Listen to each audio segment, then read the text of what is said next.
નમસ્કાર ધોરણ 7 ના વાલા વિદ્યાર્થી મિત્રો, કેમ છો બધા? મજામાં? તમારા બધાનું તમારી પોતાની યુટ્યુબ ચેનલ ઓશન ઓફ નોલેજની અંદર હાર્દિક સ્વાગત છે. આજે આપણે તમારી જે અલંકાર પબ્લિકેશનની જે સ્વાધ્યાય પોથી આવે છે તેમાં સામાજિક વિજ્ઞાન વિષયના એકમ નંબર 14 લોકશાહીમાં સમાનતા એમનું આ વિડીયો લેક્ચરની અંદર સંપૂર્ણ સ્વાધ્યાય પોથીનું સોલ્યુશન છે એ જોવાના છીએ. વિડીયો સ્ટાર્ટ કરતા પહેલા વિડીયોના ડિસ્ક્રિપ્શન બોક્સની અંદર એક પ્લેલિસ્ટની લિંક આપેલી છે, ત્યાં જઈ અને તમને અન્ય વિષયોની સ્વાધ્યાય પોથીના સોલ્યુશન પણ મળી રહેશે. ચાલો સ્ટાર્ટ કરીએ. તો પહેલું કીધું છે તમને નીચેના પ્રશ્નોના જવાબ માટે યોગ્ય વિકલ્પ પસંદ કરી તેનો ક્રમ બોક્સમાં લખવાનો છે. એમાં પહેલું, વિશ્વમાં સૌથી મોટું લેખિત બંધારણ કયા દેશનું છે? તેમની અંદર આવશે ભારત. બીજું છે, લોકશાહીમાં સૌથી નાના એકમ તરીકે શાની ચૂંટણી થાય છે? તો એમની અંદર આવશે ઓપ્શન બી, ગ્રામ પંચાયત. ત્રીજું છે, કેટલા વર્ષથી મોટી ઉંમરના દરેક નાગરિકને મતાધિકાર આપવામાં આવે છે? તેમની અંદર આવશે ઓપ્શન સી, 18.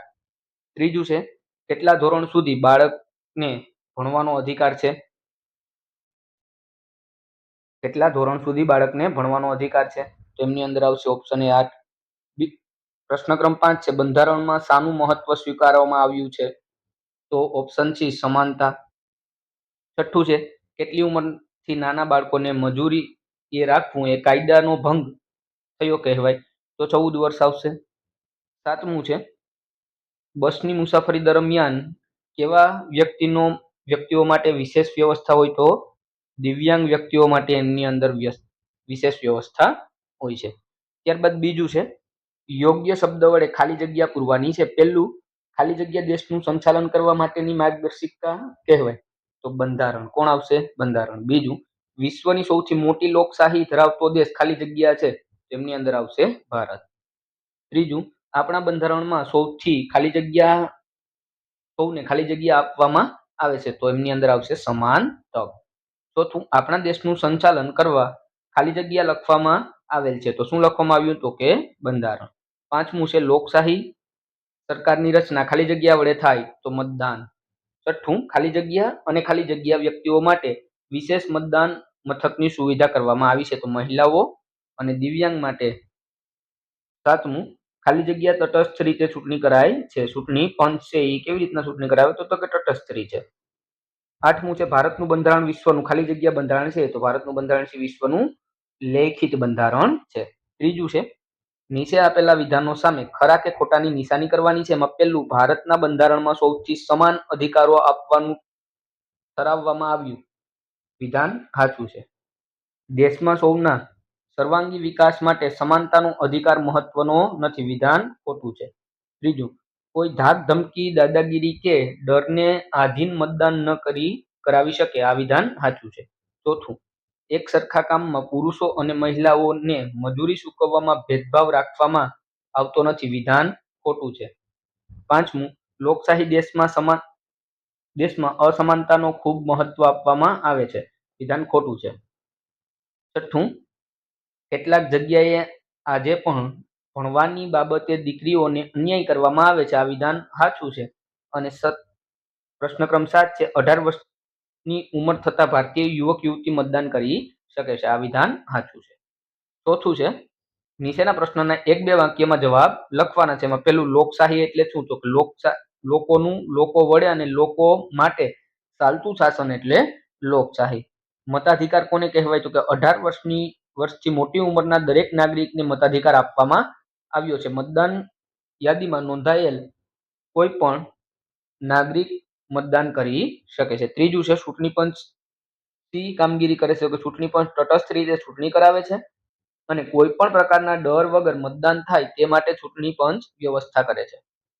ચોથું, બાળ મજૂરી શા માટે અટકાવવી જોઈએ? તો કે બાળ મજૂરી શિક્ષણ મેળવવાના અધિકારોનો ભંગ ગણાય છે. બાળકોને ભણવાનો અધિકાર છે, માટે બાળ મજૂરી અટકાવવી જોઈએ. પાંચમું છે, બાળ મજૂરીના કાયદાનો ભંગ ક્યારે થાય છે? તો કે 14 વર્ષથી નીચેના વયના બાળકો મજૂરી કરે તો તે બાળક મજૂરીમાં કાયદાનો ભંગ થાય છે એવું કહેવાય. છઠ્ઠું, કોને કોને કામની સામે મહેનતાણું ઓછું ચૂકવવામાં આવે છે? દિવ્યાંગો, સ્ત્રીઓ અને નાના બાળકોને કામની સામે ખૂબ જ ઓછું મહેનતાણું ચૂકવવામાં આવે છે. સાતમું છે, આપણા સમાજમાં કઈ કઈ સમાનતાઓ જોવા મળે છે? તો આપણા સમાજમાં ધર્મ, ભાષા, લિંગ, બોલી, આર્થિક બાબતોની અસમાનતાઓ છે એ જોવા મળતી હોય. 8મું છે આપણા દેશના સૌ નાગરિકોને કેટલા વર્ષ સુધી ભણવાનો અધિકાર છે? તો આપણા દેશના સૌ નાગરિકોને 6 થી 14 વર્ષ સુધી મફત અને ફરજિયાત અને સાર્વત્રિક શિક્ષણ મેળવવાનો અધિકાર છે. દેશનું સંચાલન કરવા માટે માર્ગદર્શિકા કયા નામથી ઓળખાય? તો બંધારણ દેશનું સંચાલન કરવા માટે માર્ગદર્શિકા કહેવાય.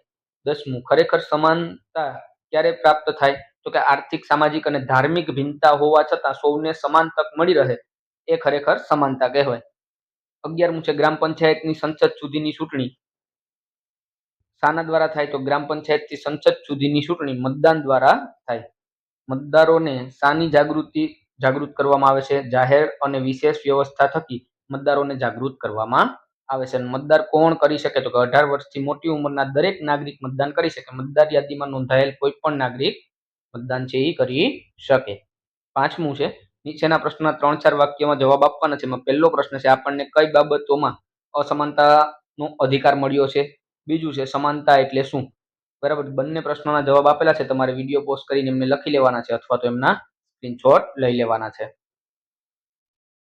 ત્રીજું છે વ્યક્તિના સર્વાંગી વિકાસ માટે કઈ બાબતો જરૂરી છે? એમનું સોલ્યુશન પણ અહીં આપેલું છે ને એના પછી 6થો પ્રશ્ન છે નીચેના પ્રશ્નના મુદ્દાસર ઉત્તર આપો. એમાં પેલું શ્રમ અને મહેનતાણા વિશે સમજાવો. તો અહીં એમનું સંપૂર્ણ એટલે સંપૂર્ણ સોલ્યુશન આપી દીધું છે. તમારે વિડીયો પોઝ કરીને એમને લખી લેવાનું છે અથવા તો એમના સ્ક્રીનશોટ લઈ લેવાના છે. જોઈએ આગળ પ્રશ્નક્રમ 2 આપ્યું પછી ત્યારબાદ મતદારો વધુ મતદાન કરે તે માટે કઈ વ્યવસ્થા કરવામાં આવે છે? તો એમનું સોલ્યુશન પણ અહીંયા આપી દીધું છે. તમારે વિડીયો પોઝ કરીને એમને લખી લેવાનું છે. 7મું છે ટૂંક નોંધ લખો. મતાધિકારમાં સમાનતા. બીજી ટૂંક નોંધ છે બાળ મજૂરી અને બાળ અધિકાર. તો દરેકના સોલ્યુશન આપેલા છે. તમારે વિડીયો પોઝ કરીને એમને લખી લેવાના છે અથવા તો એમના સ્ક્રીનશોટ લઈ લેવાના છે. જોઈએ આગળ ત્રીજું છે લોકશાહીમાં સમાનતા. એમનું સોલ્યુશન પણ અહીંયા તમને આપી દીધું છે. તમારે વિડીયો પોઝ કરીને લખી લેવાનું છે અથવા એમનો સ્ક્રીનશોટ લઈ લેવાનો છે. ચોથું છે ભારતનું બંધારણ. તો ભારતનું બંધારણ વિશે ટૂંક નોંધ અહીંયા તમને લખી આપેલી છે. તમારે એમને વ્યવસ્થિત રીતના તમારી સ્વાધ્યાય પોથીની અંદર લખી લેવાની છે. ત્યારબાદ પ્રોજેક્ટ કાર્ય છે અને અહીંયા તમારી સ્વાધ્યાય પોથીનું સોલ્યુશન છે એ પૂર્ણ થાય છે. જો તમને વિડીયો પસંદ આવે તો વિડીયોને લાઈક કરો, તમારા વિદ્યાર્થી મિત્ર સુધી શેર કરો અને અમારી ચેનલને સબસ્ક્રાઇબ કરો જેથી તમને આવા જ ઇન્ફોર્મેટિવ વિડીયો મળતા રહે.